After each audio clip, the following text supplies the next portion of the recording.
Vamos pegar nossas Bíblias neste momento, vamos mantê-la em mãos, porque nós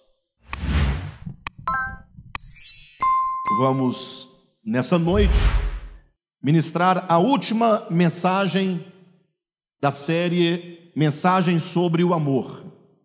Então, ministramos já algumas mensagens sob esse título, né? Mensagens sobre o Amor, e hoje nós estamos encerrando, portanto, esta série, tá bom? Eu convido todos a, com a Bíblia em mãos, permanecerem o máximo possível atenciosos. Vamos unir o nosso coração, a nossa mente, neste momento, para que possamos compreender aquilo que Deus tem para nós, aquilo que Ele quer nos ensinar, aquilo que Ele quer ministrar para dentro de nós, a fim de que ao sairmos daqui essa noite, possamos sair um pouco melhor do que quando nós aqui chegamos. Amém, queridos? Vamos, neste momento, abrir a Escritura na Epístola de Paulo aos Efésios, no capítulo 4, e vamos ler, então, os versículos 12, 13, 14, 15 e 16, que nos dizem assim: com vistas ao aperfeiçoamento dos santos, para o desempenho do seu serviço, para a edificação do corpo de Cristo, até que todos cheguemos à unidade da fé e do pleno conhecimento do Filho de Deus, à perfeita varonilidade, à medida da estatura da plenitude de Cristo, para que não mais sejamos como meninos, agitados de um lado para o outro e levados ao redor por todo o vento de doutrina, pela artimanha dos homens, pela astúcia com que induzem ao erro, mas seguindo a verdade em amor, cresçamos em tudo naquele que é a cabeça, Cristo, de quem todo o corpo bem ajustado e consolidado pelo auxílio de toda junta, segundo a justa cooperação de cada parte, efetua o seu próprio aumento para a edificação de si mesmo em amor.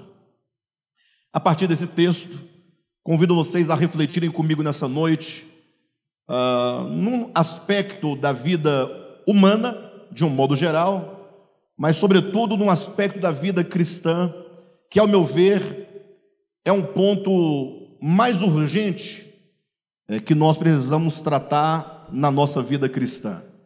Ou seja, vocês sabem que todos nós, em menor ou maior grau, ou melhor, imaginamos que todo cristão genuíno, em maior ou menor grau, ele tem um desejo profundo no seu coração de servir ao Senhor. Todos nós, de alguma maneira, nós nos esforçamos para servir ao Senhor. E nessa caminhada, e nessa busca, e nessa preocupação com o servir ao Senhor, não raras vezes nós questionamos ou nós indagamos acerca do que é mesmo necessário fazer, o que de fato precisamos realizar para que possamos ter uma vida cristã saudável e, por fim, alcançarmos a estatura de varão perfeito. E eu sei que poderíamos enumerar aqui uma série de coisas que, uma vez praticadas, seriam coisas saudáveis, que nos ajudariam, certamente, nessa caminhada, que nos fariam, de alguma maneira, pessoas mais ajustadas à vontade de Deus. O problema é que, não sei se vocês já perceberam, é que, a despeito de o quanto nós sabemos o que devemos fazer, o fato é que nós, muitas vezes, em nós nos faltam as forças para realizar aquilo que sabemos que precisa de ser realizado. Imagine vocês, eu moro aqui na QND, então é bem ali mesmo, próximo ao Pistão Norte, né? E essa época do ano, geralmente, tem a festa de Pentecostes. É uma festa católica, não necessariamente católica no sentido geral da instituição, mas me parece que é uma comunidade católica que promove esse evento todos os anos, 40 dias ou 50 dias depois da Páscoa, eles comemoram essa festa de Pentecostes. E é muito interessante porque, não sei se vocês já viram, quem mora aqui mais perto deve perceber a quantidade enorme de pessoas desde a parte da manhã, que não tem ainda o evento, subindo como verdadeiros romeiros para garantir um lugar mais próximo do palco onde acontecerá ali no parque, no Tagua Parque, o evento. Então, pessoas de todas as idades, crianças, jovens, adolescentes, adultos, pessoas com a idade um pouco mais avançada, cada uma levando um banquinho, porque não dispõe de cadeira para as pessoas ficarem, como eles ficarão lá por muito tempo, levam um banquinho, levam um lanche, levam almoço, ou seja, percebe-se uma grande dedicação para 3 dias de evento. E no primeiro momento a impressão que nós temos é de que isso é muito louvável. Lógico, é louvável. Você vê pessoas deixando a sua casa, deixando o seu final de semana, né, algumas outras coisas que poderiam ser feitas, e se dirigindo para um lugar de adoração a Deus, né, um lugar para ouvir a palavra, para receber uma oração, receber uma cura, para receber uma bênção. Então, no primeiro momento, isso é muito louvável, você ver as pessoas rompendo, subindo, saindo de seus lares, carregando peso, carregando bancos, cadeiras, né? Então, assim, isso é bonito no primeiro momento. Porém, eu fico me indagando, qual é a motivação, ou a força, o motor que impulsiona e que leva essas pessoas a terem tamanha dedicação? Porque imagine, se a nossa reunião aqui dura 2 horas, não raras vezes nós chegamos aqui já tendo meia hora que a reunião começou, sim ou não? Há quem chegue depois de 1 hora que a reunião começou, e há aqueles que nem vêm, né? Nem vêm, podendo vir, não vêm. Aí você vê pessoas, puxa, a reunião vai começar, digamos, às 18 horas lá no Pentecostes, a pessoa já está lá às 11 da manhã, no sol quente, não tem uma lona para cobrir, mas ela está ali empenhada. E aí você se pergunta, ora, o que motiva essas pessoas? Alguém poderia dizer, olha, é a fé, poderia dizer, ou poderia dizer, não, é o amor que motiva essas pessoas. A grande questão, e isso eu tenho visto acontecer na prática de 23 anos, pelo menos, que é o que consta de idade desse ministério, é que quando as pessoas, presta atenção, quando as pessoas compreendem um pouco mais acerca da verdade, e olha que Jesus disse que a verdade é quem liberta, a verdade é libertadora. Então a verdade tira os medos, a verdade tira a ansiedade do futuro, a verdade, né, torna a pessoa mais clara acerca de quem Deus é, acerca do seu amor, acerca dos seus propósitos. Então, não raras vezes nós vemos acontecer que quando as pessoas compreendem um pouco mais da verdade, me parece que agora que entende a verdade, tais pessoas deveriam fazer o quê? Intensificar muito mais todos os seus esforços por servir a Deus a partir da verdade, sim ou não? Mas acontece exatamente o oposto. Ou seja, antes fervorosos, antes fazendo um sacrifício descomunal, e quando compreende a verdade, agora ficamos fracos, ficamos sem força, com profunda dificuldade de fazer o mínimo, de realizar o básico para Deus, num certo sentido, mas sobretudo para nós mesmos, por nós mesmos que somos alvo da salvação de Deus. De modo então que o que eu quero pensar com vocês essa noite é exatamente essa questão da disposição que nós temos ou que nós não temos de realizar as coisas mínimas da vida cristã que precisam de ser realizadas. Daí nós pensarmos um pouco acerca do povo de Israel. Vamos tomar, ou melhor, os hebreus como nosso exemplo inicial, nosso modelo. Imagine vocês que os hebreus, eles foram para o Egito, vocês sabem de toda a história, como eles chegaram lá no Egito em busca de comida, mas logo se tornaram escravos no Egito. Diz a Bíblia que o povo hebreu se multiplicou no Egito, de tal maneira que se tornou um grande povo lá dentro do Egito, e o faraó, portanto, que estava na ocasião, começou a escravizar aquele povo, em troca de comida e talvez de uma precária moradia. O povo hebreu se tornou escravo no Egito. 400 anos de escravidão no Egito. Daí que todos eles, quando Moisés chega com a notícia de que Deus havia aparecido para ele no deserto, e que agora Moisés viera para libertá-los do Egito, para torná-los livres, ora, não tem notícia melhor do que essa. Ou seja, Deus vem ao seu povo para libertá-lo da escravidão. Um povo que viveu por 400 anos sendo oprimido, por 400 anos sendo escravos, agora estão diante da possibilidade iminente, real e concreta de serem livres, de serem libertos. Vocês sabem da história, depois de um período de batalha entre Moisés e Faraó, saem os hebreus libertos e livres do Egito, passam então o Mar Vermelho e começam ali uma peregrinação em direção à boa terra de Canaã. Deus os tirou de uma condição de escravos, deu a eles a liberdade, para agora eles pudessem servir a Deus livremente, em fé, em amor e descansar tranquilamente na terra que Deus havia prometido dar aos seus pais. Mas qual foi o resultado?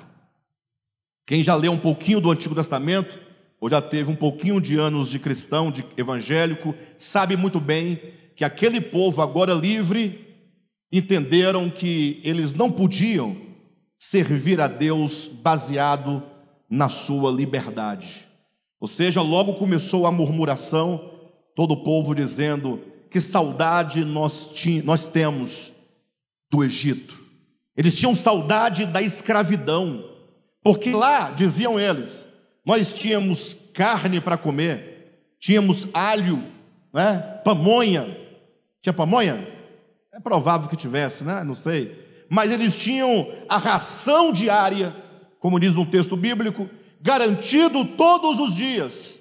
Ora, é muito mais fácil servir, pelo exemplo que nós acabamos de dar, é muito mais fácil servir ou prestar serviço ou trabalhar sob a obrigação, debaixo do chicote, debaixo do medo, na barganha de um alimento, do que servir livremente. Se eu perguntasse para vocês, ora, o que é melhor, servir a Deus em liberdade, por amor àquele que nos criou, àquele que nos libertou, àquele que nos sustenta, ou servir a Deus pelo medo? Todos vocês responderiam, ou qualquer pessoa diria que é melhor servir a Deus com liberdade, livres, completamente livres. O problema é que nós não identificamos isso na prática humana.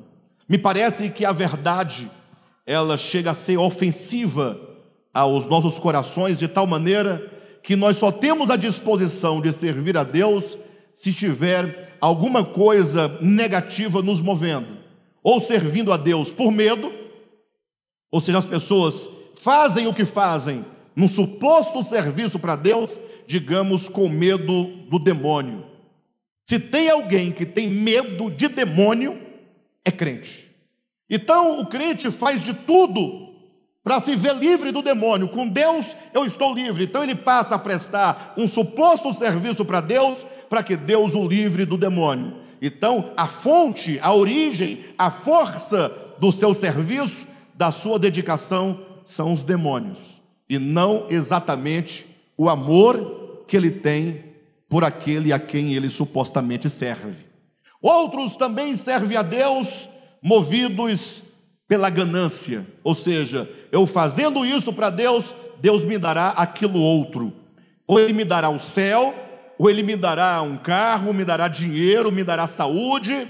Ou seja, é um serviço que é prestado na base da troca, é o chamado e conhecido mercenário, aquele que trabalha pelo salário do mês, ou seja, tira essa suposta recompensa ou essa troca deixa só o serviço, as pessoas perdem toda a motivação para poder servir a Deus. De modo então que ou elas têm medo, ou elas têm ganância, ou qualquer outro tipo de desejo ou de interesse pessoal por detrás do seu serviço. O interessante é que há uma passagem no Antigo Testamento muito interessante que nos leva a pensar acerca do verdadeiro serviço a Deus.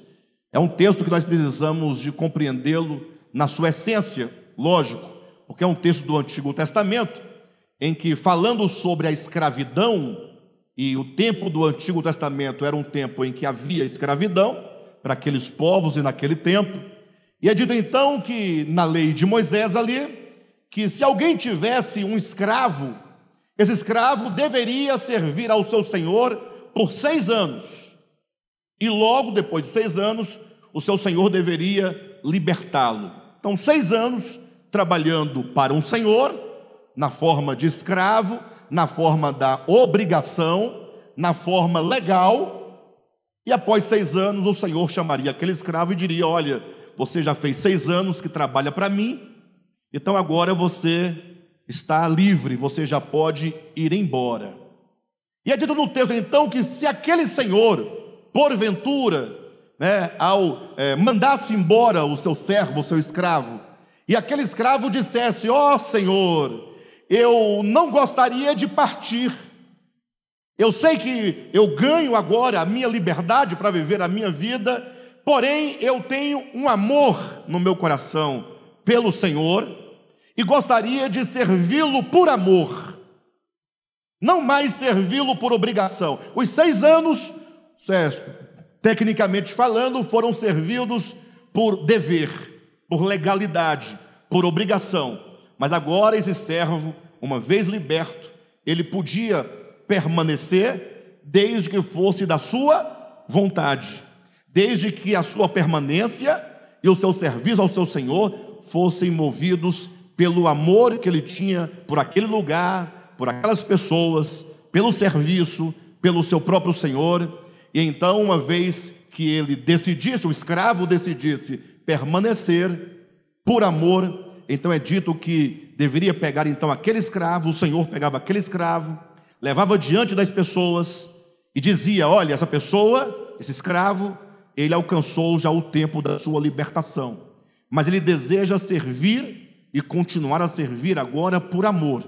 E para sinalizar, então, é dito que pegava um instrumento e fazia um furo na sua orelha, para que esse furo na orelha identificasse: este é um servo, este é um escravo que serve por amor.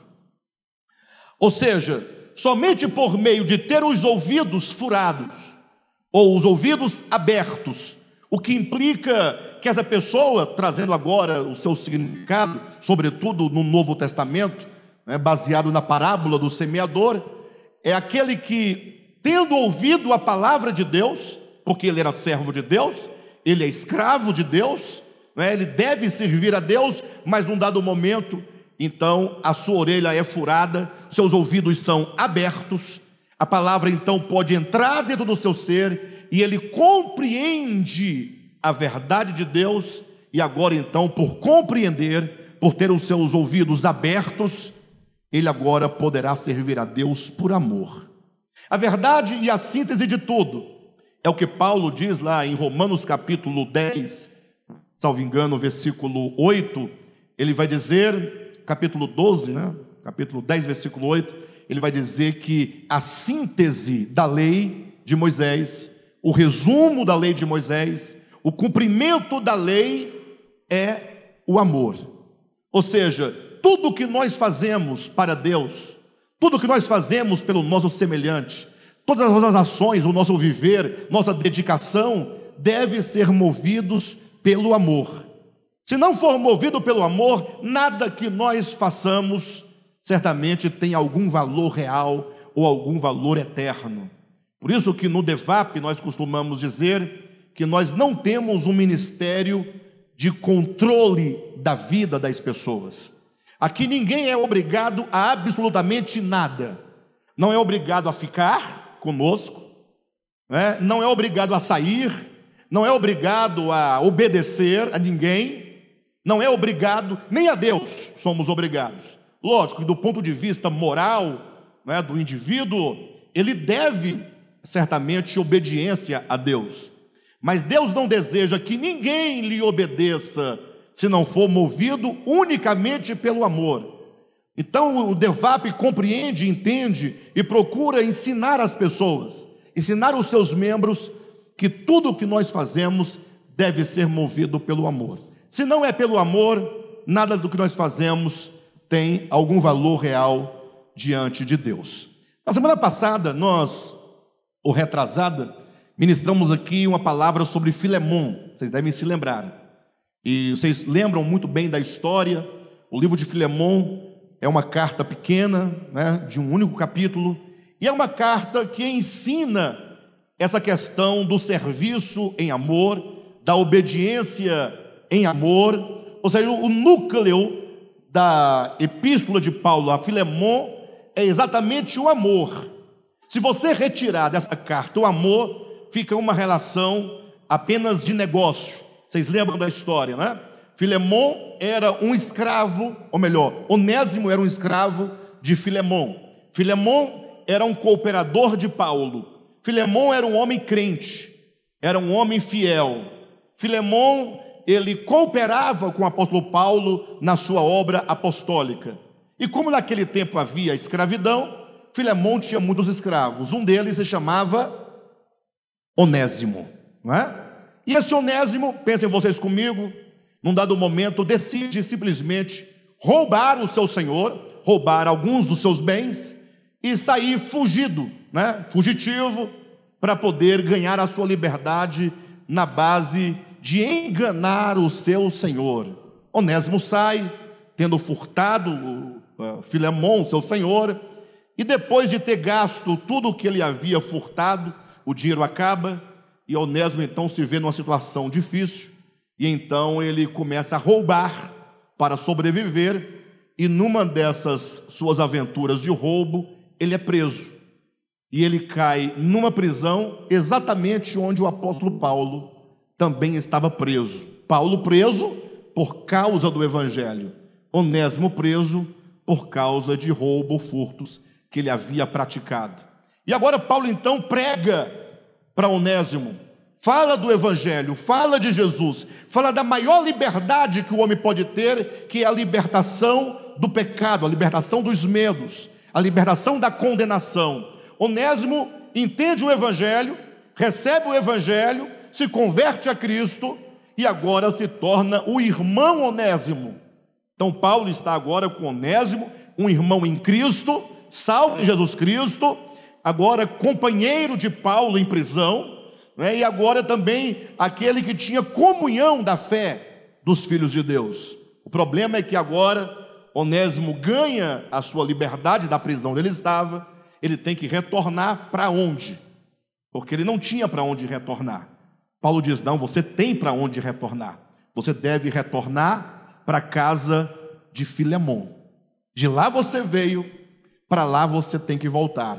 E eu fico imaginando Onésimo dizendo, mas como eu poderia voltar? O que dizer para Filemon? E Filemon vai me receber de volta? Eu não tenho como ressarcir o que eu roubei, nem a honra, nem o direito. É capaz que Onésimo poderia até mesmo, segundo as leis romanas, sofrer pena de morte pelo que ele havia realizado. Paulo então escreve uma carta a Filemon. É esta carta que está aí depois de Tito na sua Bíblia. Carta de Paulo a Filemon.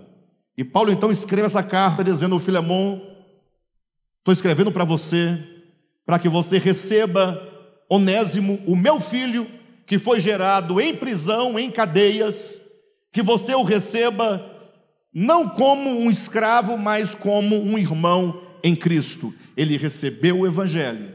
E agora o próprio Onésimo pega essa carta de Paulo a Filemon, volta à casa de Filemon, levando consigo essa carta de amor para Filemon.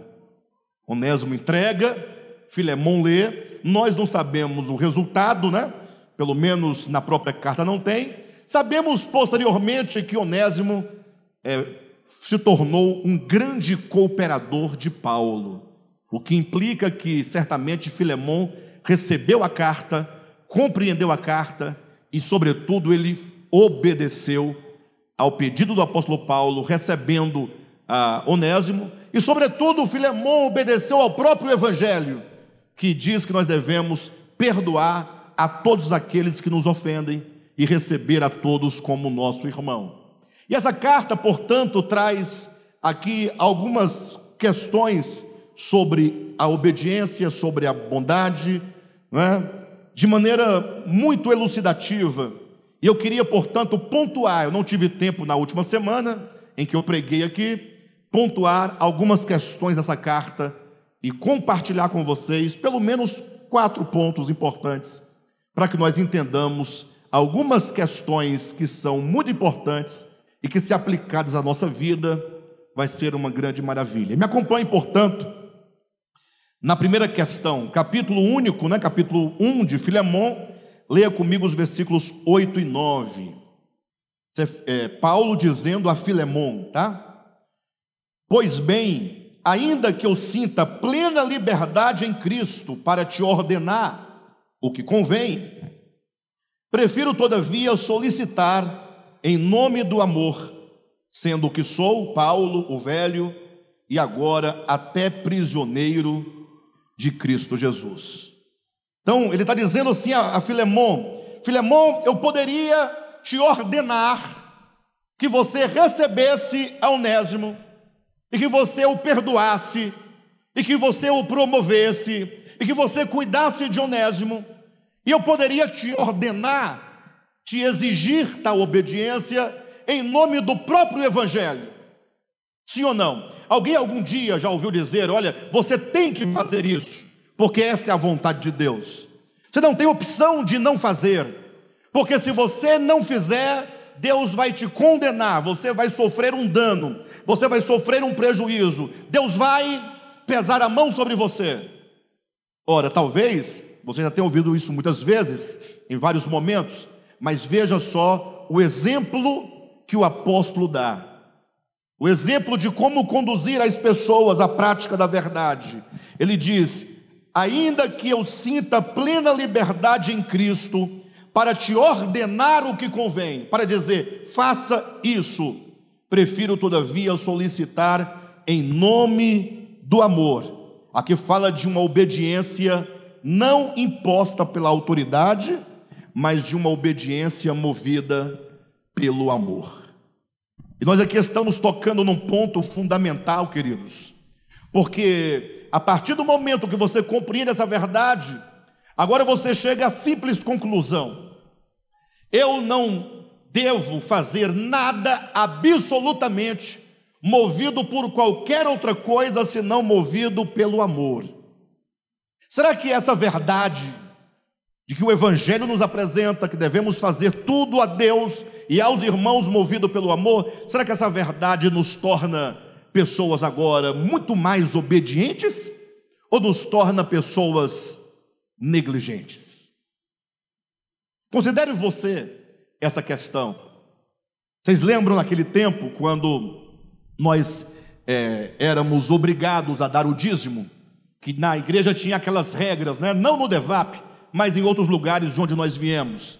Por exemplo, o obreiro que não dá o dízimo, ou o membro que não dá o dízimo, não pode ser obreiro, não pode ser pastor, não pode ser cooperador, não pode ser ministro de louvor, não pode assumir cargos na igreja. Alguém já teve essa experiência ou já ouviu dizer sobre essas questões?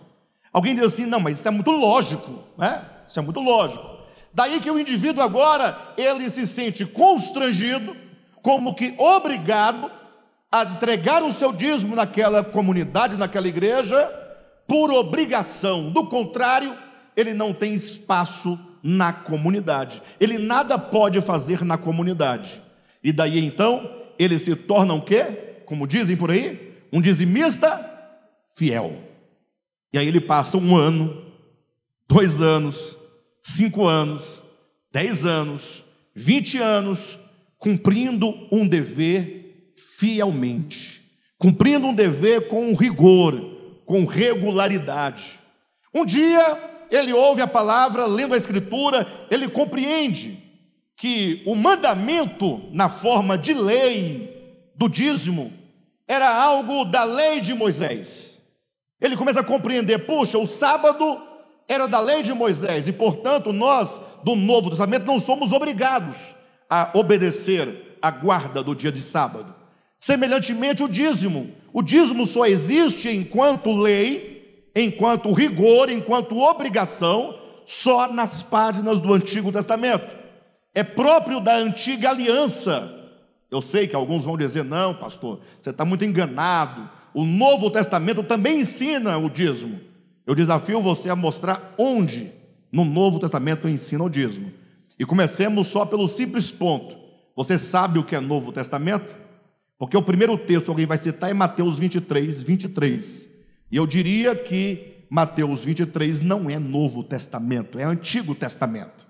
Mateus, Marcos, Lucas e João ainda são Antigo Testamento, pelo menos até o momento da cruz. Porque o Novo Testamento, ele só se instaura quando Jesus morre na cruz do Calvário.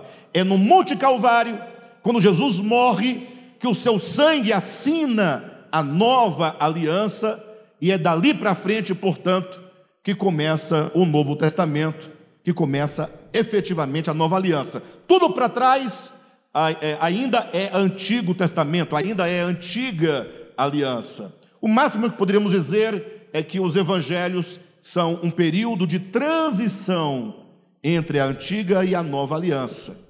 Alguém pode dizer, não, pastor, mas então tudo bem, entendido, mas você esqueceu de Hebreus capítulo 7. Aí você lê Hebreus capítulo 7 e vai perceber que lá nada diz acerca do dever ou da lei de ter que pagar o dízimo, nem para pastor, nem para a igreja, nem para nenhum lugar, porque lá está dizendo sim do dízimo, mas está dizendo do dízimo que Abraão deu ou entregou a Melquisedeque. É apenas uma referência a um evento do passado para poder mostrar a grandeza do sumo sacerdote, que é Cristo Jesus, em relação ao sistema levítico do Antigo Testamento. Daí você descobre, portanto, que o dízimo não é uma obrigação. Ah, como você fica feliz, como você, agora fica aliviado, graças a Deus. Aí você pode até dizer, agora eu conheço a verdade, a verdade acerca da lei do dízimo. Aí você se sente totalmente agora descomprometido com essa lei, o que é devido, o que é certo. Porém agora você se torna uma pessoa incapaz de voluntariamente e de em amor contribuir para a manutenção da comunidade onde você congrega.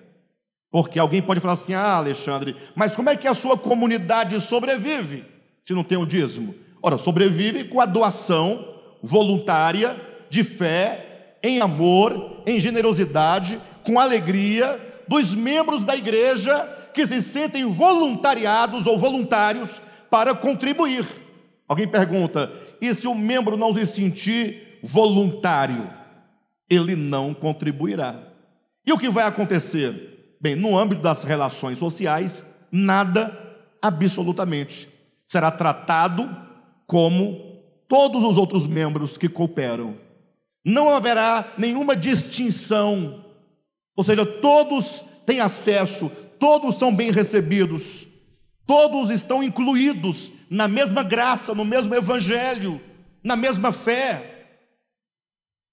Só que agora, o grande problema é que antes nós dávamos o que tínhamos, o que não tínhamos, dávamos se podíamos e se não podíamos, por causa da lei. O que a lei dizia? Que se você não der, iria devorar a sua lavoura, os gafanhotos. E não era só uma espécie de gafanhoto, era o cortador, era o migrador, o afanador, o devorador, o roubador. E aí você ficava com medo. Meu Deus. Aí quando você saía, quando o seu dízimo atrasava, que você ia para o trabalho que o pneu furava, aí você ia remendar, o borracheiro falava: não dá para remendar, vai ter que fazer um manchão aqui por dentro, já perdeu metade do dia com aquele pneu. Aí fica uma acusação na sua cabeça: é porque eu não dei o dízimo. É o gafanhoto que começou a afanar pelo pneu. Aí você fala: graças a Deus que não começou pelo motor, que o motor não fundiu ainda. Aí você corre lá e levava o dinheiro. Mas movido pelo quê? O que te movia aquilo? Esta é a grande questão. Nós não temos nada absolutamente contra dízimo. Nós temos tudo contra a forma errada de nós servirmos a Deus. Se não é em amor, se essa obediência não for em amor, não for voluntária, não for um serviço de alguém que fala: Senhor, eu sou grato a Ti por tudo que o Senhor tem feito por mim, e portanto, porque essa comunidade tem uma importância grande na pregação do Evangelho, porque ela procura viver o Evangelho, porque ela não abre mão do Evangelho, porque ela vive somente o Evangelho, então eu quero contribuir para que ela continue cada vez mais forte.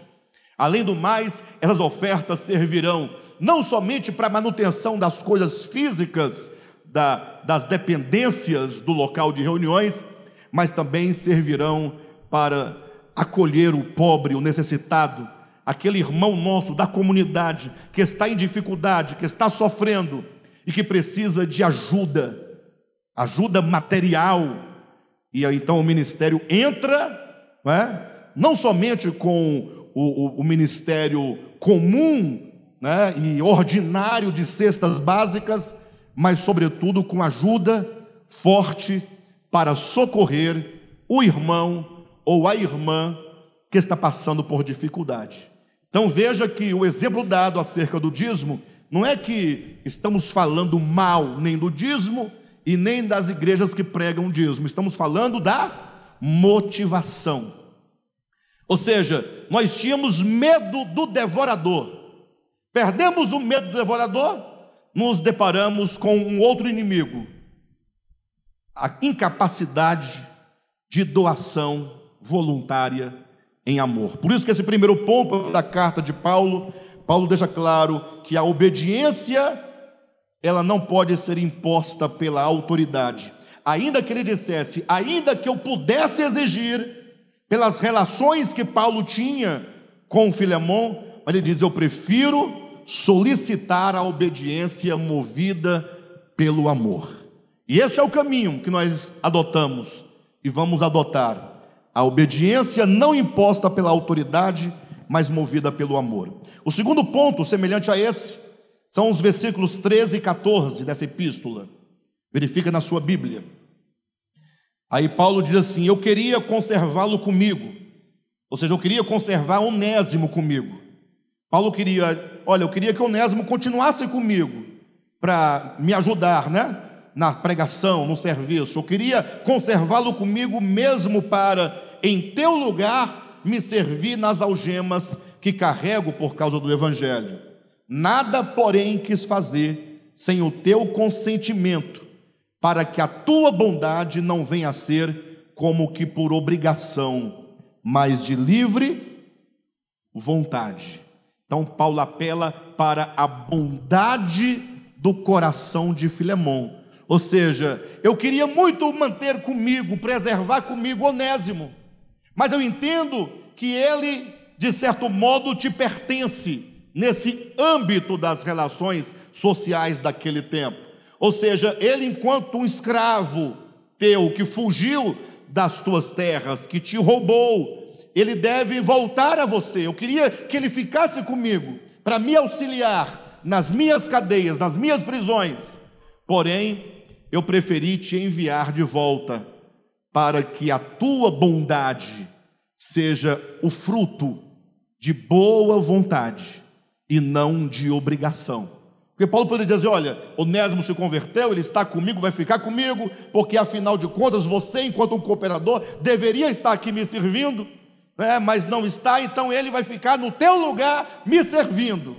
Mas Paulo diz: não, eu o devolvo para que você possa recebê-lo, né, mediante a vontade, a sua vontade, não como fruto de obrigação, mas como fruto da própria bondade do seu coração.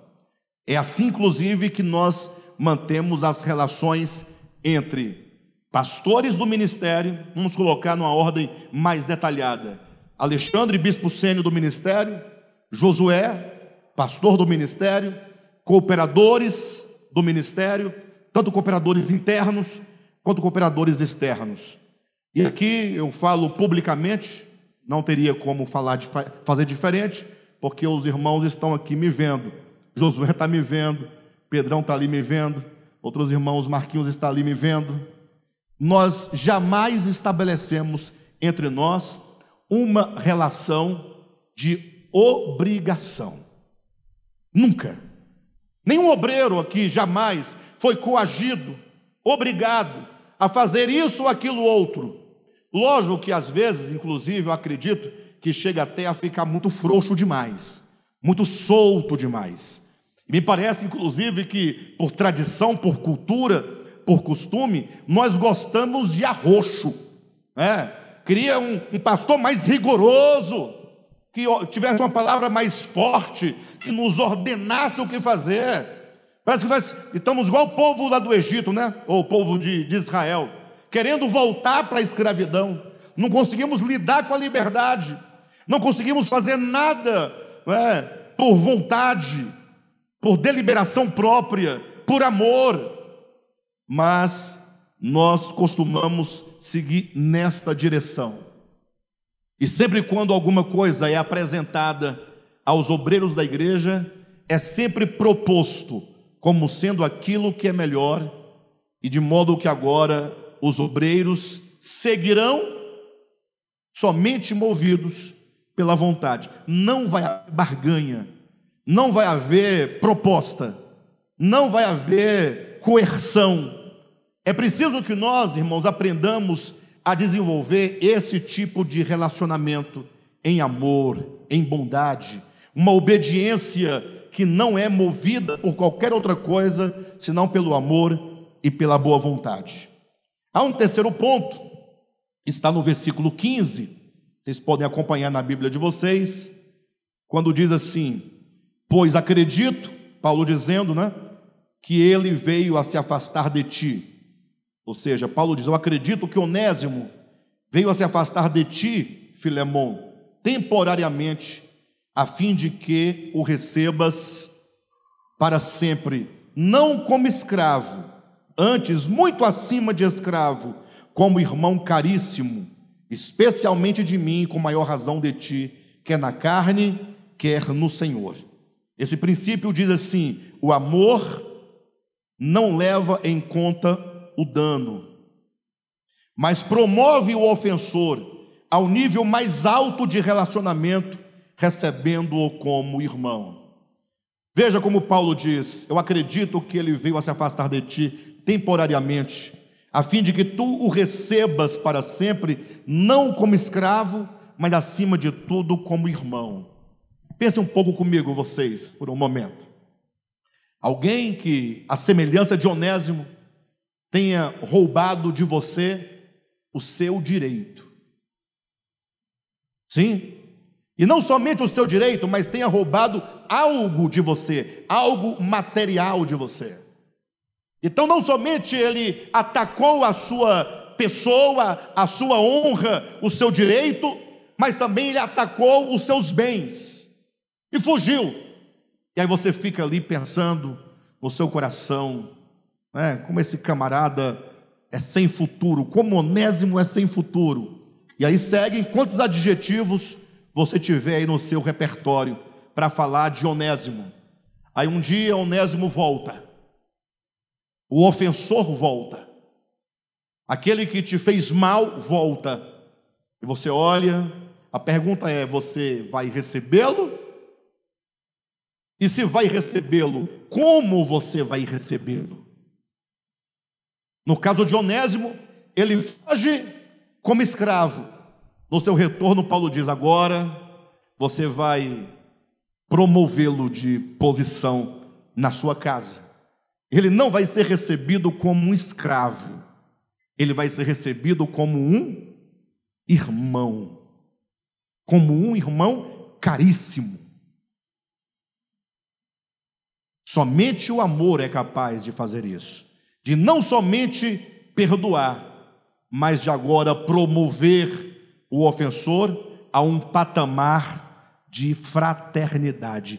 Este é o meu irmão. Ora, isso aqui é uma expressão muito prática e uma expressão daquilo que o Evangelho diz que Deus fez com cada um de nós. Lembram da parábola do filho pródigo? O filho que ofendeu a honra do pai, que feriu o coração do pai, que se apropriou da riqueza do pai antecipadamente, foi embora, gastou tudo e agora volta sem nada. E o filho vai voltando. E eu imagino agora aquele pai, mas pensando num pai como eu, como você, como cada um de nós. Como é que nós receberíamos aquele filho? Ou será que nós não o receberíamos? Cada um pode dizer de si. Você que é pai, pensa um pouco sobre essa questão. Queridos, nós temos visto como que diz a Escritura claramente que nos últimos dias o amor de muitos se esfriaria. Nós temos visto pais, inclusive a exemplo que aconteceu neste ministério, pais que um dia, na criação dos seus filhos, o pai sempre projetando nos filhos os seus sonhos não realizados, ou impondo ao filho a sua própria vontade, uma obediência pela obrigação, não pelo amor. Quando então, num dado momento, o filho com 15, 16, 17, 18 anos de idade, chega para o pai e diz assim: pai, eu preciso conversar com o senhor. Ele diz: pois não. Pai, o senhor não sabe como é difícil falar isso para o senhor, mas eu tenho que falar, uma hora tem que falar e a hora é agora, e eu não aguento mais. E aí o pai diz assim, o filho fala: pai, eu sou homossexual. Se você já passou por isso na sua família, você deve saber como que naquele momento parece que o céu desaba e que a terra firme se abre para os pais. Lógico, vamos pensar essa questão de maneira bem simples, né? É certo que os pais desejam para os seus filhos uma vida dentro de uma normalidade social. Vocês entendem a expressão normalidade social?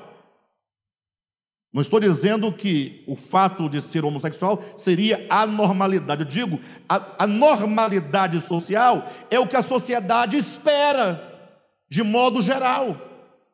Então o pai tem um filhozinho homem, machinho, ele quer que a criança, ao crescer, seja um hétero, um homem hétero. E a mãe espera uma filha, né, uma menina heterossexual.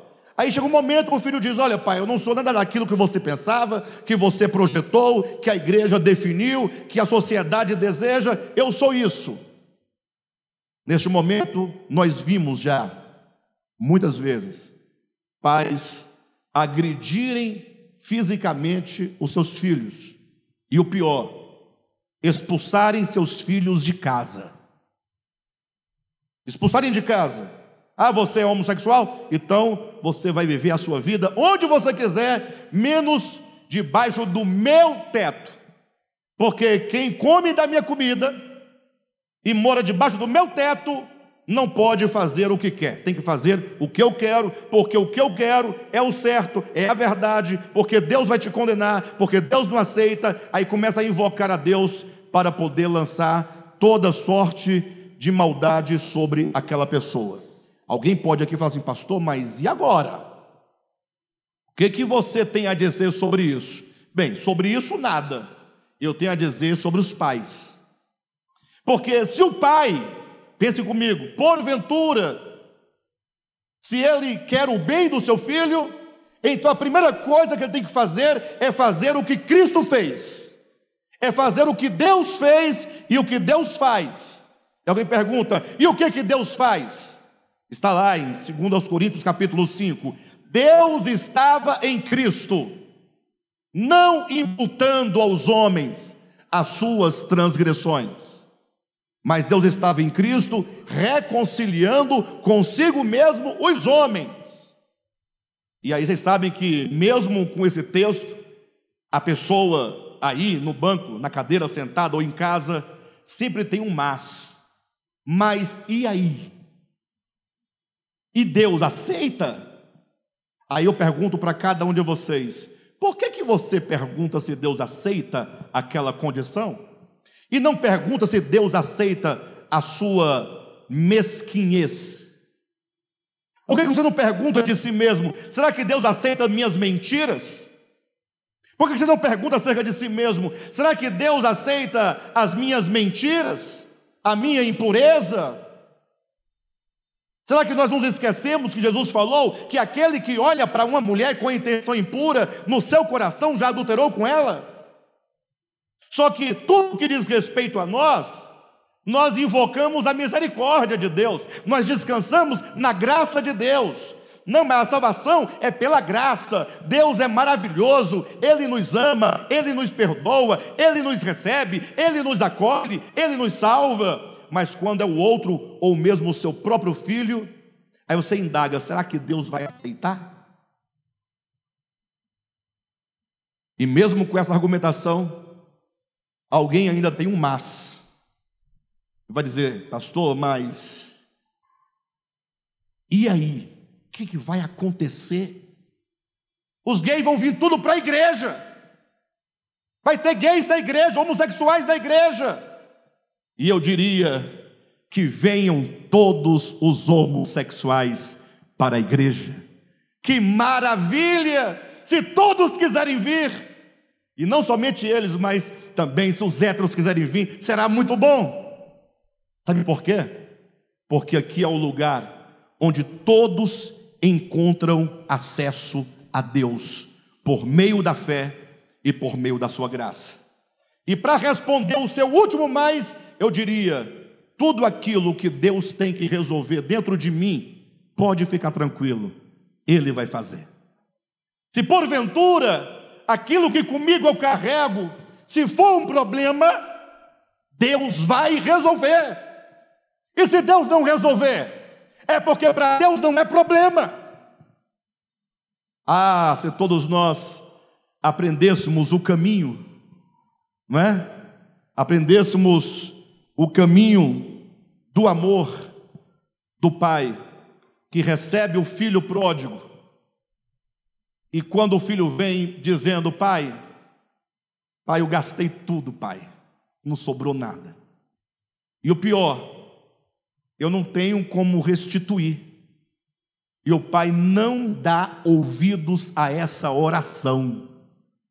O filho está tentando se explicar, está tentando ajustar, tentando dizer, olha pai, me receba pelo menos como empregado, e o pai não quer saber, ele abraça o filho, ele beija o filho, e ele ordena aos seus servos dizendo, traga uma sandália, traga um vestido novo, e traga o meu anel, mata o novilho, vamos fazer uma festa, vamos comer, vamos beber, e vamos dançar, porque este meu filho estava morto e reviveu, estava perdido e foi achado. Ah, irmão, se eu estivesse lá, não ia passar batido. Se você estivesse lá, eu pergunto, como você se sentiria? Você que é um filho autêntico, você que é um filho obediente, nunca saiu de casa, nunca pegou nada do pai, nunca ofendeu a honra do pai, trabalhando no campo, quando volta tem uma festa grande, todo mundo dançando, a banda tocando, o churrasco, a fumaça chega e subia do churrasco, muito vinho, né? Muito suco de laranja, aquela festa. Aí você chega e pergunta para alguém assim, vem cá, o que está acontecendo aí? uma festa. Eu sei que é festa, eu quero saber por quê. Porque hoje não é dia de festa, não é aniversário de ninguém, não é dia especial. Por que dessa festa? Você não sabe não?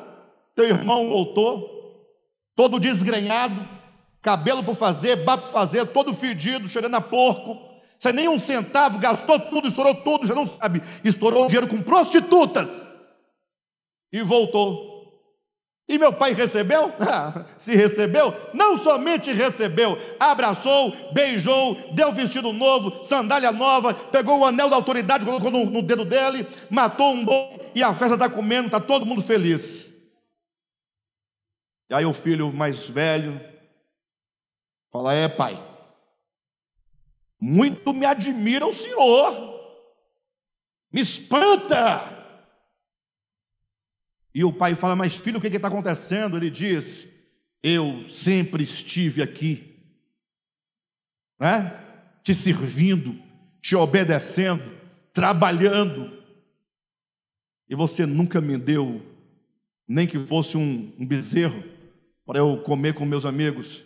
Agora chega aí esse teu filho, olha na expressão, esse teu filho, ele não diz nem o nome, e nem diz o meu irmão, ele diz esse teu filho. Em outras palavras, eu me isento de qualquer eu não quero participar dessa tua decisão, é tua decisão, é o teu filho, não me envolva. E o pai diz: filho, mas você sempre esteve comigo, tudo aqui que tem é seu. Agora o teu irmão estava perdido, foi achado, estava morto e reviveu. Eu pergunto: esse filho mais velho servia ao pai por amor? Servia por amor? Servia por quê? Por obrigação, por dever. E agora ele não sabia olhar para o ofensor, no caso do filho pródigo, do seu irmão, e se alegrar com o retorno. As pessoas não querem acolher, não querem elevar o ofensor ao nível de irmão, mas querem manter sempre marginalizado. Para o filho mais velho, o melhor seria que o filho mais moço nunca retornasse para casa. E assim são os crentes, na sua maioria, não todos, porque tem muitos filhos de Deus, muitos cristãos, que a despeito da falta de conhecimento bíblico, não se deixam enredar por esse argumento de fariseu, de exclusão, de falta de amor, de falta de perdão. Há muitos irmãos que lá no seu íntimo entende: o Pai ama a todos nós. Agora, isso não significa absolutamente que as coisas agora vão acontecer de qualquer maneira, porque vão nos acusar: vocês aí são pessoas liberais, aí pode de tudo. Aqui pode de tudo, não, aqui não pode nada.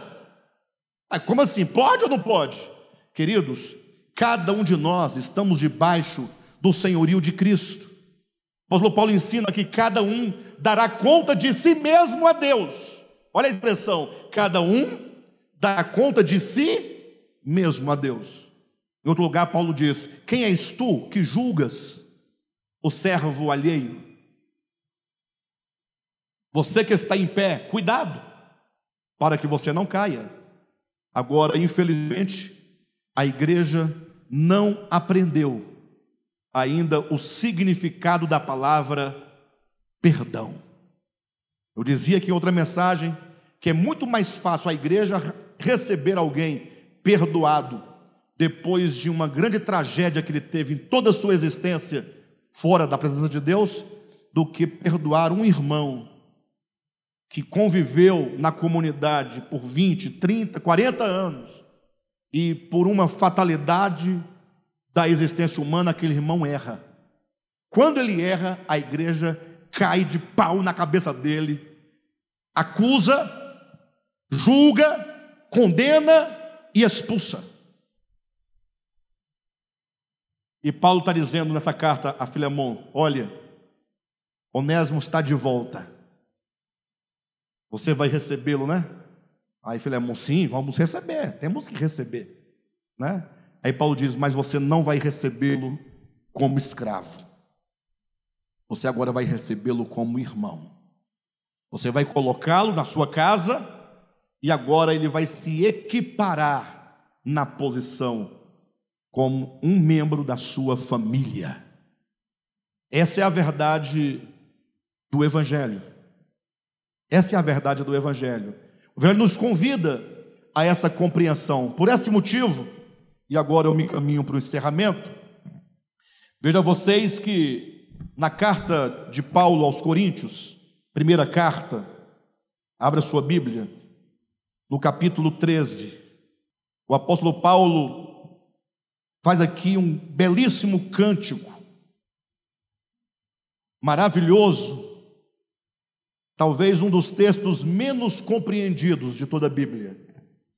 É o texto mais difícil de se fazer uma exegese, não porque o texto seja difícil, mas porque o texto, a mensagem do texto ultrapassa a condição de recepção do nosso coração. Capítulo 13, Paulo diz assim, olha, e eu passo a mostrar-vos ainda um caminho sobremodo excelente. Então existe um caminho. O caminho é para ser percorrido. O caminho é por onde se anda.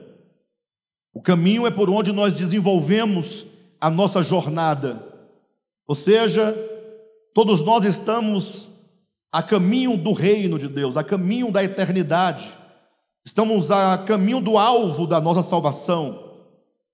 Todos nós estamos almejando sermos edificados e chegarmos à estatura de varão perfeito, da estatura de Cristo.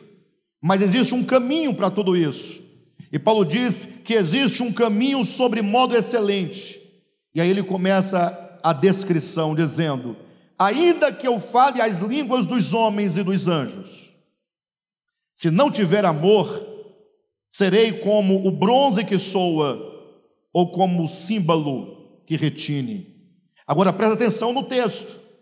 Ainda que eu fale, ainda que você seja um grande comunicador em palavras, usando as línguas dos homens, ainda que você falasse português, japonês, francês, falasse todas as línguas humanas, fosse um grande poliglota e saísse bradando em todas as línguas a pregação do Evangelho, e ainda que você também falasse as línguas dos anjos, imagina alguém que fala a língua dos anjos. Tem um povo aí que diz que fala, né? Fala nada. Mas a língua dos anjos, é lógico aqui é para dizer, puxa, se você domina os idiomas da terra, e se você domina os idiomas celestiais, imagine só, não é uma coisa grande? Fantástica? Aí Paulo diz, mas se você não tem amor, se o que te move não é o amor, esse amor que perdoa, esse amor que acolhe, esse amor que inclui, esse amor que recebe, esse amor que socorre, esse amor que compreende, se você não tiver amor, as suas palavras pronunciadas em todos os idiomas humanos e nos idiomas celestiais, esse seu falar será só um barulho, será como o símbolo que retine, a sua voz, como diz o texto, será como bronze que soa, Sabe aqueles pratos de banda de fanfarra? Aqueles pratos, Imagina alguém chegar devagarzinho atrás de você, e aqueles pratos e bater bem forte no seu ouvido. Você leva um susto, aquele som agride seu ouvido, você fica irritado. É Paulo dizendo, olha, você pode falar a língua dos homens, você pode falar a língua dos anjos, você pode, por meio desses idiomas, pregar o Evangelho, falar de Jesus, falar o que você bem quiser. Se não tiver amor, é só barulho que agride os ouvidos.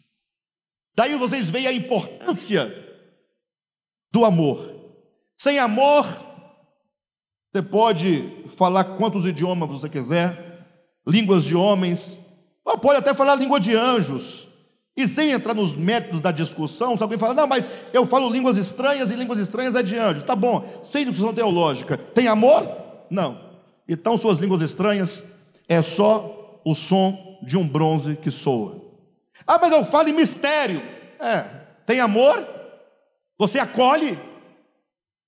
Você recebe Onésimo e não joga na face o fato de ele ter te ofendido? Você recebe Onésimo e não joga na face o fato de ele ter te roubado? Você recebe Onésimo e você o eleva à posição de irmão? Não cheguei nesse ponto ainda. Então suas línguas estranhas é como o som de um símbolo, ou que seja, de um bronze que soa. Danada, bobagem. Melhor ficar calado do que ter uma voz que brada, sons que agridem os ouvidos. Versículo 2, Paulo diz: ainda que eu tenha o dom de profetizar. Puxa, que maravilha, né? Dom de profetizar, falar por Deus, e conheça todos os mistérios e todas as ciências, ainda que eu tenha tamanha fé, a ponto de transpor montes, se não tiver amor, nada serei. Uai, não entendi. Quem compreendeu esse versículo 2? Vamos enumerar. Olha a leitura. Primeiro, dom de profetizar. Diga comigo, dom de profetizar. Ainda que eu conheça todos os mistérios e toda a ciência. Diga, todos os mistérios, toda a ciência. Ainda que eu tenha tamanha fé. Diga fé. E essa fé não é qualquer fé, não. É uma fé tão grande a ponto de você ser capaz, por meio dela, de transpor montanhas. Quem quer essa fé? Fala a verdade. Gente, imagina só, o Cadmo tem uma fé tão grande, capaz de remover montanhas. Puxa, que coisa espetacular. Ele fala a língua de homens, fala a língua de anjos, conhece todos os mistérios, toda a ciência, tem uma fé espetacular, tem o dom de profetizar. São coisas grandes ou não são? Mas se não tiver amor, nada você é. Eu pergunto, olhem para mim. Vou pegar vocês agora. Olhem para mim. A sua fé está em primeiro lugar do que o amor? Ou o amor está em primeiro plano em relação à fé? Responda.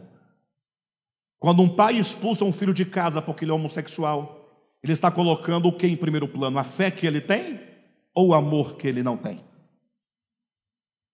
Ele coloca a fé em primeiro. É porque a nossa fé não permite.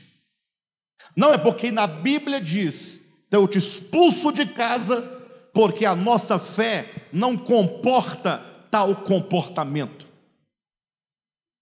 Mas Paulo está dizendo: olha, é bobagem sua, é tolice sua, meu irmão, porque você pode ter o dom de línguas de anjos, você pode conhecer os idiomas da terra, você pode ter uma fé enorme, você pode ter todo o conhecimento de ciência, dos mistérios, você pode ser profeta, ter dom de profetizar, mas o que vai dominar e governar e decidir o que você é, o que você não é o amor. O amor é maior do que a fé. Aí nós não amamos e temos fé. Não sei se tem fé, mas digamos. E aí ficamos condenando os outros que não têm a nossa fé. Quem não tem a nossa fé vai para onde? Para o inferno, para o capeta, para o Satanás. E aqui conosco não tem lugar gente igual àquela, porque nós queremos somente pessoas perfeitas, que estão dentro daquilo que nós definimos como sendo a verdade. Quem não é, está expulso, está fora. Aí eu pergunto para vocês, de que vale? Se não tem amor? Se não tem amor, de nada serve. É isso que está na sua Bíblia ou não? Versículo 3. E ainda que eu distribua todos os meus bens entre os pobres. Poxa, pensou nisso? Ainda que eu distribua todos os meus bens aos pobres. E ainda que entregue o próprio corpo para ser queimado. Se não tiver amor, nada disso me aproveitará. Ou seja, é possível você entregar os seus bens, não por amor, mas por dever religioso. Não, nós temos que fazer isso porque Jesus ordena. Lembra lá do jovem rico? Que ele falou, entrega tudo para os pobres, depois segue-me. Aí a pessoa é capaz de, por um senso de religiosidade, de dever compulsório, realizar. Mas foi por amor? Não. De nada serve. E aí, para que ninguém tenha dúvida acerca da natureza do amor, porque sempre vai aparecer alguém para dar uma nova definição do amor, para dizer que o amor não é amor, que o amor é qualquer outra coisa menos o amor. No versículo 4, Paulo começa a elencar todos os predicativos do amor, dizendo: o amor é paciente, é benigno, o amor não arde em ciúme, não se ufana, não se ensoberbece, não se conduz inconvenientemente, não procura os seus interesses, não se exaspera, não se ressente do mal, não se alegra com a injustiça, mas regozija-se com a verdade. O amor tudo sofre, o amor tudo crê, o amor tudo espera, o amor tudo suporta. E aí o desfecho é maravilhoso, ele diz: o amor jamais acaba. O amor jamais acaba, mas havendo profecias, desaparecerão. Havendo línguas, cessarão. Havendo ciência, passará. Porque em parte conhecemos e em parte profetizamos. Versículo 13. Agora, pois, permanecem a fé, a esperança e o amor, estes três. Porém, o maior deles é o amor. Então, o amor está acima de tudo. Alguém pergunta, mas por que o amor está acima de tudo? Aí nos versículos anteriores, Paulo explica dizendo que o amor é o estágio mais alto que alguém pode chegar. Ou seja, no desenvolvimento da vida humana e no desenvolvimento da vida cristã, o último degrau que alguém alcança de maturidade é o amor. Por isso que vai dizer, quando eu era criança, quando eu era menino, Paulo diz, eu pensava nas coisas de menino. Quando, porém, eu me tornei homem, grande, adulto, eu deixei de lado as coisas de meninos. De modo que hoje, no nosso atual estágio de crescimento, Paulo diz, nós nos vemos como que por espelho, mas um dia vai chegar aquilo que é perfeito, e quando o que é perfeito chegar, nós veremos as coisas como de fato elas são, nós veremos a Deus como de fato Ele é, nós veremos o outro como de fato Ele é. Ou seja, quando chegarmos nessa compreensão, quando a nossa consciência se expandir, a ponto de obtermos a compreensão clara de todas as coisas, como as coisas verdadeiramente são, é porque nós teremos atingido o ápice dessa maturidade, que é certamente o amor que vai dominar, controlar e governar toda a nossa existência, a partir de então. Então, nós estamos em busca de quê, afinal? É a pergunta. Você que está no DEVAP, você é membro do DEVAP, está aqui, o que nós estamos buscando? Nós estamos crescendo, sim ou não?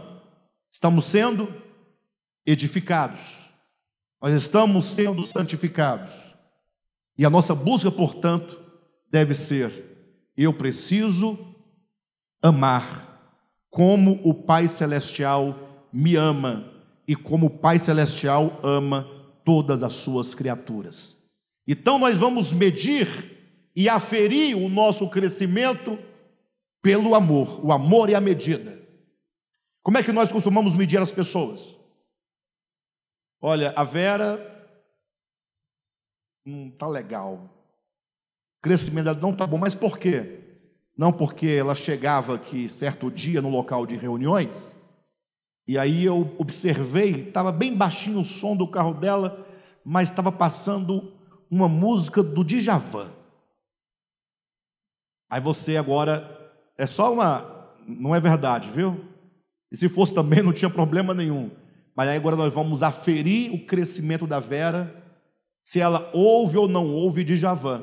Imagina só um anjo na porta do céu, entrando com um caderno, ouve Djavan? Ouve, para o inferno. Ouve João Neto e Frederico? Ouve, vá para o inferno. Aí chega lá o Rodolfo, né? Não, eu não escutava João Neto e Frederico. Aí, você escutava quem? Fernandinho. Aí, mas qual? O Beiramar ou... Não, o outro. Então, tem acesso livre ao reino dos céus, porque eu via Fernandinho. Ai, que coisa mais sem futuro esse céu, né? Imagina só o que vai dar depois desse céu, né?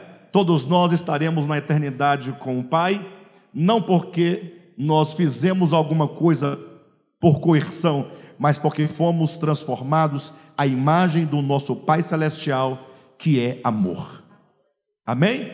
Esse é o nosso caminho, essa é a nossa busca. Não desanime, coloque seus olhos firmes em Deus, olhe para Jesus e ore todos os dias: Senhor, trabalha no meu coração, tira a hipocrisia, tira a mentira, tira a violência do meu coração, me ensine a amar as pessoas, mesmo elas estando erradas, porque o nosso amor geralmente se justifica assim: eu amo fulano porque o fulano está de acordo com os meus padrões. Se o fulano não está de acordo com os meus padrões, você não ama. Então você ora: Senhor, eu quero amar os meus semelhantes, como o Senhor nos ama. E nós vamos chegar lá, amém, queridos?